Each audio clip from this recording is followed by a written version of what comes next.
లౌకికవాదులు the so called secularism పేరు మీద మాట్లాడుతున్నటువంటి కొంతమంది వ్యక్తులు, ఉదాహరణకి నిన్న రాహుల్ గాంధీ గారు మాట్లాడినారు, నిన్న కేటీఆర్ గారు మాట్లాడినారు, నిన్న కవిత మాట్లాడింది. దేనికి సంబంధించి మాట్లాడినారు? సుప్రీంకోర్టు ఇచ్చినటువంటి ఒక జడ్జిమెంట్ని మేము స్వాగతిస్తున్నాం. భారత ప్రభుత్వం, గుజరాత్ ప్రభుత్వం పరోక్షంగా భారత ప్రధానమంత్రిని విమర్శిస్తూ వాళ్ళకి చెంపపెట్టు, కన్ను విప్పు అని వారికి వచ్చినటువంటి పదాల కనికట్టుని ప్రయోగించేటువంటి ఒక ప్రయత్నాన్ని చేసిండ్రు ద గ్రేట్ రాహుల్ గాంధీ గారు, కేటీఆర్ గారు, కవిత గారు. ఈ ముగ్గురు కూడా ఒకటే లైన్లో మాట్లాడింది. కేసు ఏంది? బిల్కిస్ బానో కేసు లోపల సుప్రీంకోర్టు నిన్న ఒక జడ్జిమెంట్ చెప్పింది. దానికి సంబంధించి వీళ్ళంతా పెద్ద పెద్ద మాటలు మాట్లాడుతూ వచ్చినారు. నేను ఈ సందర్భంగా మీ ద్వారా మాట్లాడినటువంటి ఈ ముగ్గురు పెద్దల్ని, వాళ్ళ పార్టీకి సంబంధించినటువంటి నాయకుల్ని నేను ఒక మాట అడగదలుచుకున్నాను. ఈరోజు భారతదేశంతో పాటు ప్రపంచంలో ఉన్నటువంటి 150 దేశాలు రామ మందిర నిర్మాణం పూర్తయి ఈ నెల 22వ తారీఖున రాముని విగ్రహ ప్రాణ ప్రతిష్ఠ కార్యక్రమం కోసం ప్రపంచంలో ఉన్న 150 దేశాలు ఎదురు చూస్తున్నాయి. రామ మందిర నిర్మాణం ఎట్లా జరిగిందో మీకు అందరికీ తెలుసు, దేశ ప్రజలందరికీ తెలుసు, ప్రపంచానికి అంతా తెలుసు. అక్కడ రామ మందిరం నిర్మాణం చేయమని జడ్జిమెంట్ ఇచ్చింది ఎవరు? ఈరోజు బిల్కిస్ బానో కేసులో జడ్జిమెంట్ గురించి మాట్లాడుతున్నటువంటి నాయకులారా, అక్కడ రామ మందిరం నిర్మించమని జడ్జిమెంట్ ఇచ్చింది కూడా the honourable Supreme Court of India. మరి దాన్ని ఎందుకు స్వాగతించారు? మీరు సుప్రీంకోర్టు జడ్జిమెంట్ని గౌరవిస్తూ భారత ప్రభుత్వం తప్పు చేసింది లేదా గుజరాత్ ప్రభుత్వం తప్పు చేస్తుందని మొరుగుతున్న కొంతమంది పెద్దలారా, ఈరోజు నిర్మాణం పూర్తి చేసుకుంటున్నటువంటి రామ మందిర నిర్మాణాన్ని అక్కడ కట్టుమని చెప్పింది ఎవరు? The same honourable supreme court full bench చెప్పింది.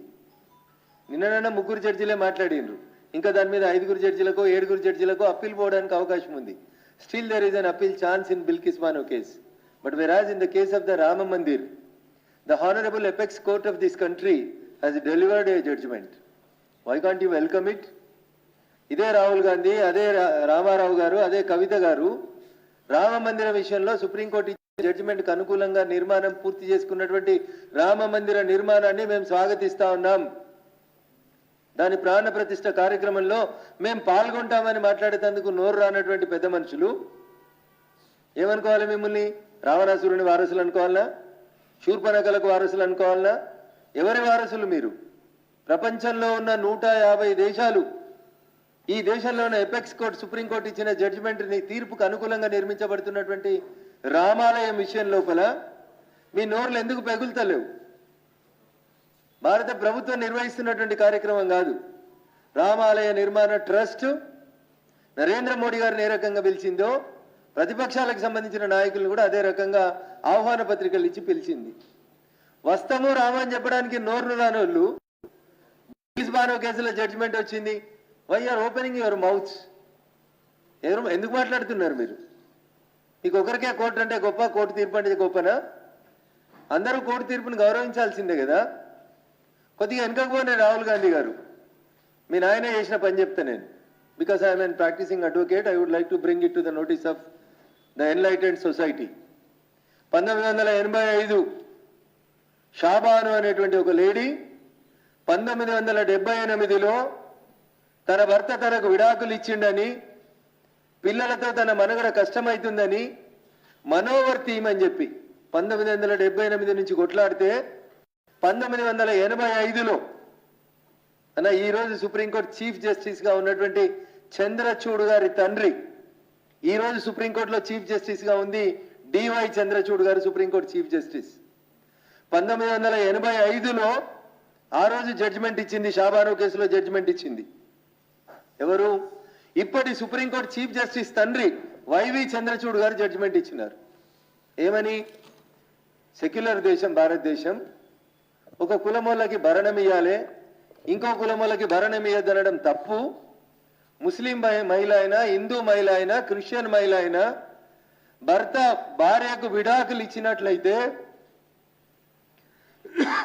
భరణం ఇవ్వాలి, మెయింటెనెన్స్ ఇవ్వాలి, సెక్షన్ 125 కింద మెయింటెనెన్స్ ఇవ్వాలని చెప్పింది. ఒక జడ్జి చెప్పలే, 5 judges.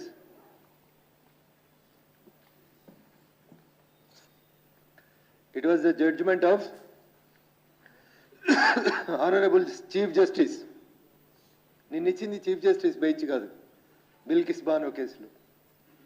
ఆ రోజు షాబానో కేసులో జడ్జిమెంట్ ఇచ్చింది సుప్రీంకోర్టు చీఫ్ జస్టిస్, ప్రస్తుత చీఫ్ జస్టిస్ గారి తండ్రి జస్టిస్ వైవి చంద్రచూడ్ గారు, రంగనాథ్ మిశ్రా గారు, డిఏ దేశాయి గారు, మన తెలుగు జడ్జి గారు కూడా ఒకరు ఉన్నారు, ఓ చిన్నపరెడ్డి గారు, ఈఎస్ వెంకటరామయ్య గారు. ఈ 5 జడ్జీలు ఏమన్నారంటే, బెంచ్ ఏమన్నదంటే, మీరు హిందువా ముస్లిమా క్రిస్టియన్ పక్కన పెట్టి భర్త భార్యను వదిలేస్తున్నప్పుడు భరణం ఇవ్వడం సమంజసం అని ఈ దేశంలో ఉన్న సర్వోన్నత న్యాయస్థానం జడ్జిమెంట్ ఇస్తే, అయ్యా రాహుల్ గాంధీ గారు ఒకసారి వెనకకు పోండి, మీ నాయన ప్రైమ్ మినిస్టర్ గుండి 1986లో 85లో వచ్చినటువంటి సుప్రీంకోర్టు జడ్జిమెంట్ని నల్లిఫై చేస్తూ దాన్ని పక్కన పెడుతూ ఆ జడ్జిమెంట్ తప్పని చెప్తూ షాబానో కేసులో సుప్రీంకోర్టు 5 జడ్జిలు ఇచ్చిన బెంచ్ తీర్పుని పక్కన పెడుతూ ఒక ఆర్డినెన్స్ తెచ్చిర్రు. తర్వాత ఒక చట్టం తెచ్చిండ్రు. ఏం చట్టం తెచ్చిర్రు? Muslim women protection of rights and divorce act 1986 అని భారత పార్లమెంట్లో కొత్త చట్టమే చేసేసిండ్రు. I'm not exaggerating the facts, దయచేసి అందరూ అర్థం చేసుకోవాలి.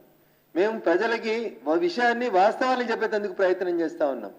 1985 ఏప్రిల్ అనుకుంటా, if I'm not wrong and subject to correction, 23 April రోజు సుప్రీంకోర్టు 5 జడ్జిల బెంచ్ జడ్జిమెంట్ ఇస్తే 1986లో ఆ జడ్జిమెంట్ని పక్కకు పెట్టి ముస్లిం మహిళలకి భరణం ఇవ్వాల్సిన అవసరం లేదని భారత పార్లమెంట్తో చట్టం చేసిన మీరు సెక్యులర్లు ఎట్లయితారని అడుగుతున్నాను నేను.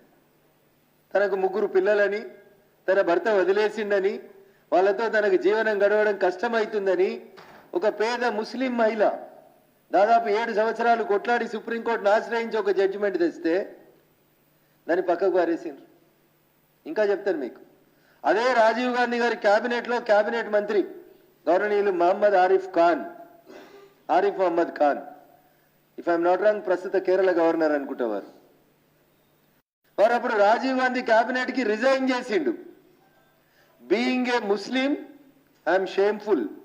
మా ముస్లిం మహిళలకు రావాల్సినటువంటి చట్టబద్ధంగా సుప్రీంకోర్టు ఇచ్చిన జడ్జిమెంట్ని భారత ప్రభుత్వం వ్యతిరేకిస్తున్నందుకు నిరసనగా భారత ప్రధానికి నా రాజీనామా లేఖ పంపిస్తున్నాను అని ఆరిఫ్ మహమ్మద్ ఖాన్ గారు నాటి రాజీవ్ గాంధీ ప్రభుత్వంలోంచి రిజైన్ చేసి బయటికి పోయినరు. అని నేను ఇదంతా ఎందుకు చెప్తున్నా అంటే, ఒక కోర్టు కేసులో ఒక రకంగా మాట్లాడడం, ఇంకో మాట్లాడడం, this is not called secularism. Secularism అంటే ప్రభుత్వము మతాలని ఒక మతపరంగా నడపకూడదు అనేది సెక్యులరిజం అర్థం. మరి ఈరోజు మీరు ఈ దేశంలో మెజారిటీ ప్రజలైనటువంటి హిందువుల ఆకాంక్ష, ప్రపంచంలో ఉన్నటువంటి ప్రతి హిందూ బంధువు ఆకాంక్ష రామ మందిర నిర్మాణం. సుప్రీంకోర్టే జడ్జిమెంట్ ఇచ్చింది కదా. రఘునందన్ రావు గారో భారత ప్రభుత్వమో నరేంద్ర మోడీ గారో ఏకపక్షంగా తీసుకున్న నిర్ణయం కాదు కదా. 500 సంవత్సరాల పోరాటం తరువాత భారతదేశ సర్వోన్నత న్యాయస్థానం సుప్రీంకోర్టు తీర్పిస్తే రామ మందిర నిర్మాణాన్ని హిందూ బంధువులందరూ తమకు తోచినంత డబ్బులు ఇచ్చి కట్టిండ్రు. భారత ప్రభుత్వం కట్టలేదు. మరి ప్రాణ ప్రతిష్టకి మీరు ఎందుకు రావట్లేదు? రానోళ్ళకి సుప్రీంకోర్టు జడ్జిమెంట్ని అక్కడ గౌరవించని వాళ్ళకి నిన్న నోర్లు ఎందుకు లేస్తున్నాయని అడుగుతున్నా. అంటే appeasement of Muslims, just parliament elections వస్తున్నాయి కాబట్టి మైనార్టీల ఓట్లని దండుకునేందుకు చేస్తున్నటువంటి కుట్ర తప్ప ఇది ఇంకొకటి కాదు.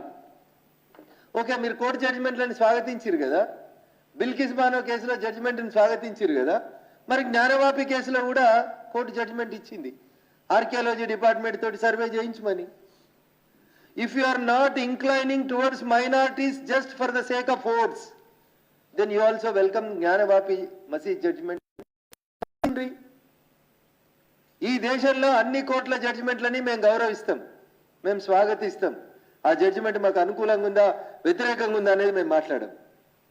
వి abide the apex court of this country. భారత సర్వోన్నత న్యాయస్థానం ఇచ్చేటువంటి తీర్పులు ఏ కోర్టు ఇచ్చినా ఆ తీర్పుని మేము గౌరవిస్తాం. మరి మీరు గౌరవించాలనా వద్దా?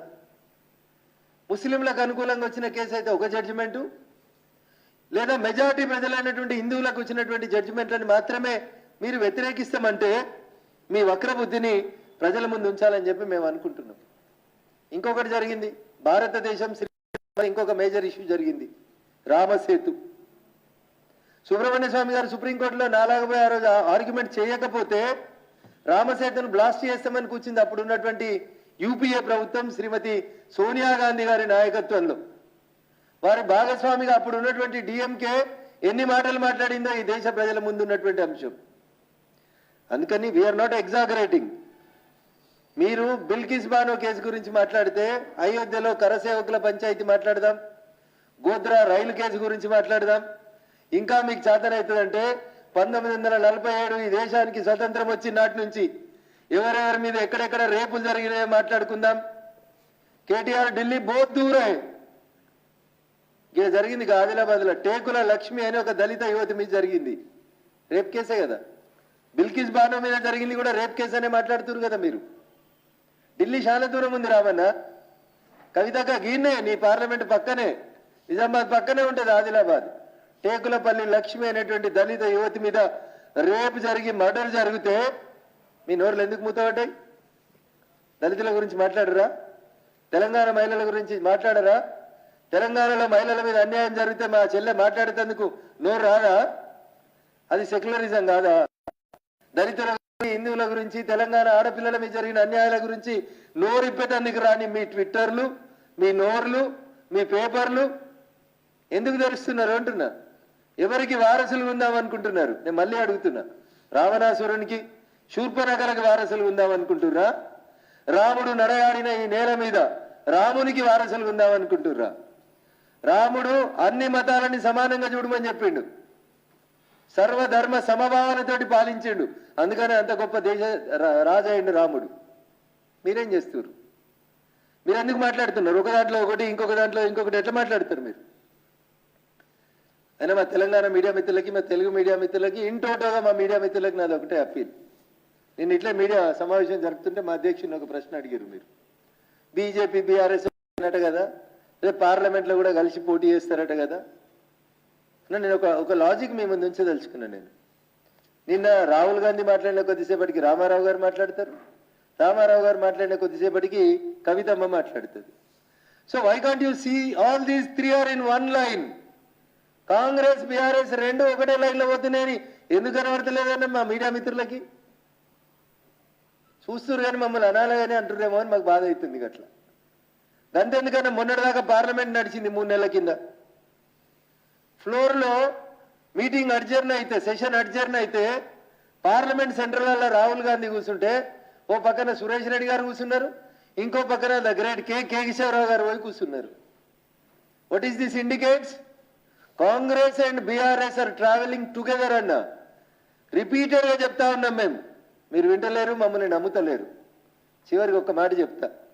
సరే మేము చెప్పినవన్నీ మీకు కంఠశోషలా కనిపిస్తే, గౌరవనీయులు తెలంగాణ రాష్ట్ర ముఖ్యమంత్రి యనమల రేవంత్ రెడ్డి గారు తన నెల రోజుల పరిపాలన పూర్తయిన సందర్భంగా ఒక ప్రముఖ టీవీ ఛానల్లో కూర్చొని మాట చెప్పిండు. సార్ ఏం చెప్పిండు?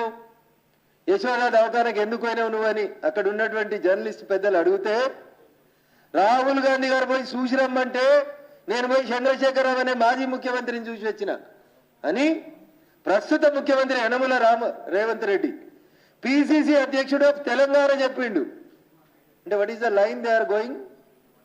ఇవన్నీ ఏం కనబడతలేవా అన్న మా జర్నలిస్ట్ మిత్రులకి? అందుకని దయించి don't mix BJP with BRS please. We never align together, we never travel together, we will never travel together. One is east and the other one is west. అందుకని దయించి నా విజ్ఞప్తి ఏంటంటే బీజేపీ బీఆర్ఎస్ కలిసిపోతుంది అనేటువంటి ఒక తప్పుడు ప్రచారాన్ని చేసి మా కార్యకర్తల మనోధైర్యాన్ని దెబ్బతీయదని మీకు అప్పీల్ చేస్తూ, you will never travel together with BRS.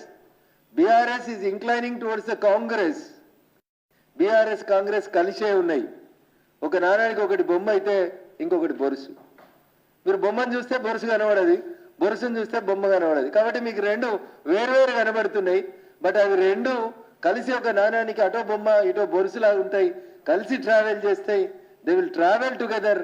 అందుకని అది బిల్కిస్ బాను కేసు అయినా, లేకపోతే పార్లమెంట్ సెంట్రల్ హాల్లో జరిగిన మీటింగ్ అయినా, ఆఖరికి మాజీ ముఖ్యమంత్రి గారికి ఆపరేషన్ అయితే ప్రస్తుత ముఖ్యమంత్రి పోయి పరామర్శించిన ద లైన్ ఈజ్ సేమ్.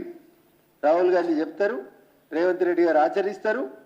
బీజేపీతో సంబంధం లేకుండా BRS and Congress are travelling together అనేది మీరు ఒకసారి దయచేసి అర్థం మళ్ళీ ఒకసారి చెప్తా ఉన్నాం. మేము కోర్టులను గౌరవిస్తాం, మీరు కూడా గౌరవించండి అని చెప్తున్నాం. ఆ సంస్కారం మీకు ఇవ్వాలని చెప్పి మేము ఆ భగవంతుని కోరుతా ఉన్నాం. ఇప్పటికైనా మా మిత్రులు నమ్మాలని, నిన్నటి ప్రెస్ మీట్లను చూసైనా ఆ ముగ్గురు ఒకటే లైన్లో పోతున్నారు, ఆ రెండు పార్టీలు ఒకటే లైన్లో పోతున్నాయి అనేది మీరు విశ్వసించాలని చెప్పి నేను మీకు సవినయంగా అప్పీల్ చేస్తూ, even in the case of Bilkis Bano also the case is still open. Anybody can go for the full bench. నేను ఇచ్చింది ముగ్గురు జడ్జిల జడ్జిమెంటే, కానీ రాజీవ్ గాంధీ గారు చట్టం చేసింది 5 జడ్జిల జడ్జిమెంట్ మీద, ఫుల్ బెంచ్ జడ్జిమెంట్కి వ్యతిరేకంగా చేశారు. కాబట్టి దయచేసి నిన్నటి జడ్జిమెంట్ మీద మాట్లాడుతున్నటువంటి వాళ్ళు రామ మందిర నిర్మాణం విషయంలో వాళ్ళ స్టాండ్ చెప్పాలి, రాముడి విగ్రహ ప్రాణ ప్రతిష్ఠ కార్యక్రమానికి వస్తారా రారా చెప్పాలి. మరి అది కూడా సుప్రీంకోర్టు జడ్జిమెంటే కాబట్టి దాన్ని ఎందుకు గౌరవించారో కూడా ప్రజలకు చెప్పాలి. ఒక జడ్జిమెంట్ని స్వాగతించిన వాళ్ళు ఇంకొక జడ్జిమెంట్ని ఎట్లా అభినందించకుండా ఉండగలుగుతారు? ఇదేం ద్వంద్వ వైఖరి, ఇదేం సెక్యులరిజం? ఎందుకు అపీజ్మెంట్ ఆఫ్ మైనారిటీస్ ఎందుకు అనేది భారతీయ జనతా పార్టీ పక్షాన్ని చాలా స్పష్టంగా అడుగుతా ఉన్నాం. థ్యాంక్ యూ అనండి.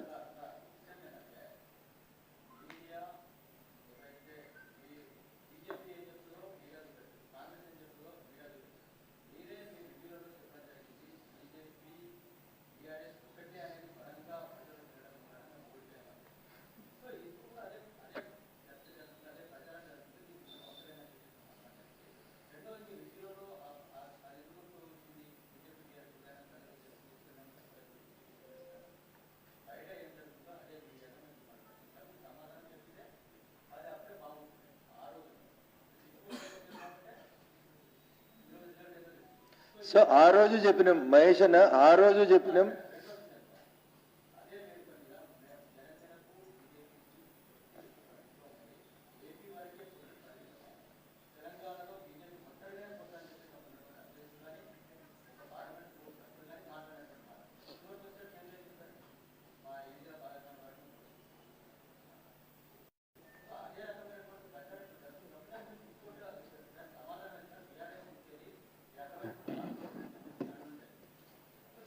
సో మేము మీడియా మిత్రులకి మేము వ్యతిరేకం కాదు. మేము చెప్పదలుచుకుంది ఏంటంటే బీజేపీ బీఆర్ఎస్ ఒకటి, కవితను అరెస్ట్ చేయలేదు కాబట్టి మీరు ఓడిపోయినారు, ఇట్లాంటివన్నీ కూడా మా రివ్యూ సమావేశాలలో మేము ఎక్కడ రివ్యూ చేసుకోలేదు మహేష్ అన్న. మరి మీకు ఎవరు చెప్పారో కానీ నాకు తెలియదు. సరే ఒక్కటే నిమిషం, నేను అక్కడికే వస్తా ఉన్నా, ఒక్క నిమిషం అక్కడికే వస్తా ఉన్నా. ఇట్లాంటి తప్పుడు ప్రచారాల విషయాలలో నేను ఒకటే సూటిగా మిమ్మల్ని అడగదలుచుకున్నాను. కవితను అరెస్ట్ చేయలేదు కాబట్టి బీజేపీ ఓడిపోయిందని మాట్లాడుతున్న మిత్రులారా, సోనియా గాంధీ రాహుల్ గాంధీని కూడా అదే ఈడీ పిలిచింది, రాబర్ట్ వాద్రాని కూడా పిలిచిర్రు, 12 గంటలు 18 గంటలు కూర్చోబెట్టి గ్రిల్ చేసిర్రు. మరి సోనియా గాంధీని కూడా అరెస్ట్ చేయలేదు, రాహుల్ గాంధీని కూడా అరెస్ట్ చేయలేదు, రాబర్ట్ వాద్రాని కూడా అరెస్ట్ చేయలేదు. అంటే బీజేపీ కాంగ్రెస్ ఒకట? The perception that was developed by some of the media friends, not all, was in favor of the Congress. With a malified intention they did it. Supreme court judgment విషయంలో తమకు అనుకూలమైన జడ్జిమెంట్ల మీద ఇలా Congress BRS ఎట్లయితే మాట్లాడుతున్నాయో అట్లే కొంతమంది మిత్రులు అట్లా మాట్లాడినారని మా మిత్రులు ఎవరైనా లేదా మా పెద్దలు ఎవరైనా అభిప్రాయపడి ఉంటారు తప్ప. Now we're sincerely appealing to the media. దయించి బీజేపీ బీఆర్ఎస్ పొత్తుండదు, బంధం ఉండదు, వాళ్ళ ఐడియాలజీ వేరు, మా ఐడియాలజీ వేరు. కాబట్టి దయించి అట్లాంటి ప్రచారాన్ని మేము తీవ్రంగా ఖండిస్తా ఉన్నాం. భారతీయ జనతా పార్టీ తెలంగాణలో ఖచ్చితంగా ఒంటరిగా 17 స్థానాలకి పోటీ చేస్తుంది.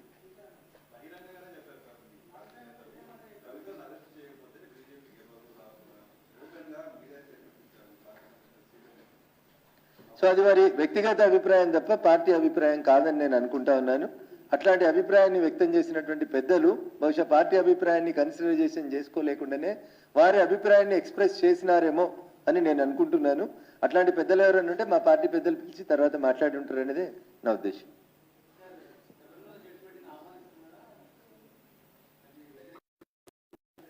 ఏ జడ్జిమెంట్? శబరిమల ఆ జడ్జిమెంట్ వచ్చి చాలా రోజులైంది. But as you asked a question కాబట్టి my question is straight to the judiciary. మహిళలు ఆకాశంలో సగం, జనాభాలో సగం, చట్టసభలలో సగం ఉండాలి, మహిళల హక్కుల్ని ఎవరు గౌరవించకపోయినా తప్పు, ఇవన్నీ కరెక్టే కదా.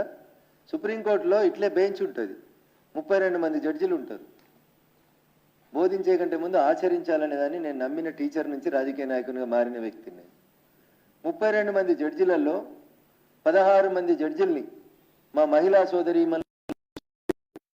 ఇప్పుడు శబరిమలలోకి మహిళలు పోవడం కరెక్ట్ అని ఎవరైనా జడ్జిమెంట్ రాస్తే దాన్ని ప్రజలు స్వాగతిస్తారు. ఎందుకంటే జ్యుడిషియరీలో ఒక నానుడి ఉంటుంది, న్యాయం చేసినట్టు ప్రజలు ఫీల్ కావాలి. రఘునందన్ రావు ఆర్గ్యుమెంట్ 10 నిమిషాలు విని మహేష్ గారు ఆర్గ్యుమెంట్ ఒక రోజంతా విన్నారనుకోండి, జడ్జి గారు అక్కడ నిలబడ్డ కక్షిదారు ఏమనుకుంటాడంటే జడ్జి గారు ప్రిజుడిస్ అయినారు, మహేష్ గారి దిక్కేదో అయిపోయినారని అనుకోవడానికి అవకాశం ఇస్తారు. అట్లా ఇవ్వకుండా న్యాయం జరిగింది అని ప్రజలు విశ్వసించాలి. అంటే చెప్పేటోళ్ళకి ఏముండాలి అంటే, ఇక్కడ 32 కుర్చీలు సుప్రీంకోర్టు జడ్జిలు అయి ఉంటే అందులో 16 మంది మహిళల్ని పక్కన కూర్చోబెట్టుకొని ఇక మేము సమాన హక్కులు ఇస్తున్నాం మహిళలకి అని చెప్పి మహిళలకి శబరిమలలోకి తీసుకుపోండి అని చెప్తే ఆ జడ్జిమెంట్కి ఇంకొంచెం శాంక్టిటీ ఉండేదనేది ఒక వకీల్గా నా అభిప్రాయం. This statement is not against the judges, this statement is against the opinion of the judges.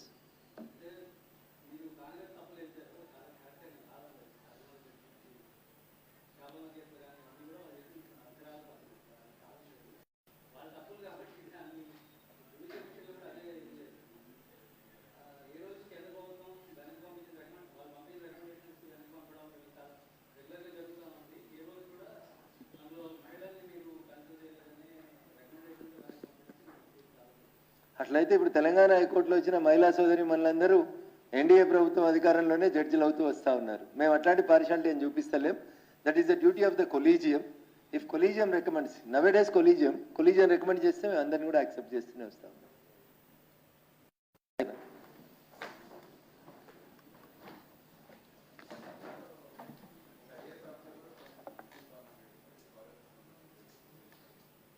ఈ దేశంలో 140 కోట్ల మంది జనాభా ఉంటుందన్న.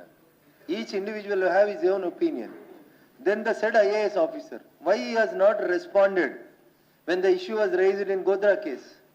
సుప్రీంకోర్టు జడ్జిమెంట్ని స్వాగతిస్తున్నాం, రామ మందిర నిర్మాణం 100% కరెక్ట్, రేపు రామ మందిర విగ్రహ ప్రాణ ప్రతిష్ఠ కార్యక్రమంలో నేను పాల్గొంటా అని ఐఏఎస్ ఆఫీసర్ చెప్తే అప్పుడు ఆయన సెక్యులర్ అవుతాడు.